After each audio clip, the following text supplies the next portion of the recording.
leadership. When you use that term, it often produces a variety of different responses to it, particularly in the church. Often people will think of kind of some slick salesman who's trying to manipulate them to buy something that they don't actually want. Or they'll think of some authoritative boss in the workplace who's demeaning and demanding. Or they'll just simply think, well, leader, I'm not one of those. And this variety of responses and confusion, I believe, takes place because we as the church have allowed the world to define what leadership is and then to demonstrate what it looks like. But the Bible does that for us, and Jesus is the model, and Jesus shows us what it is to be a gospel-centered and Christ-like leader. So we believe our calling is to reclaim what it is to be a leader and to define it and to equip the people in our church to carry it out.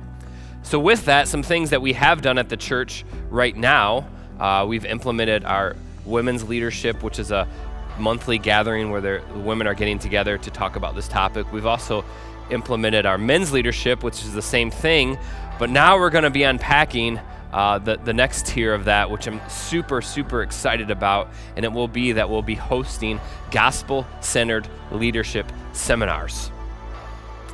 So what is that? What's that look like?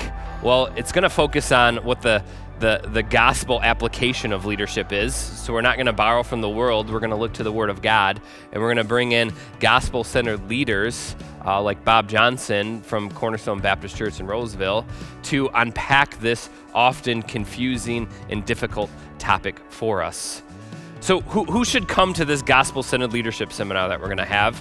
It's going to be a few hours on Saturday evening from 6 to 9, and if you're listening to this and you're thinking, should I be there? The answer is yes. Well, why? Because leadership is not just in the church or some high level. Leadership, it's at every area of life. God has called us to be a faithful leader. Whether it's in the home, whether it's in the church, whether it's in the community, whether it's in our workplace, our calling is to be a faithful leader where we're at for God's glory and for God's honor. So is this for you? Yes, it is. And I encourage you to plug in to it and hear from someone who's going to unpack this topic for us and urge us to carry out Jesus' commission, which he gave to us. And he said, just as the Father has sent me, so I send you.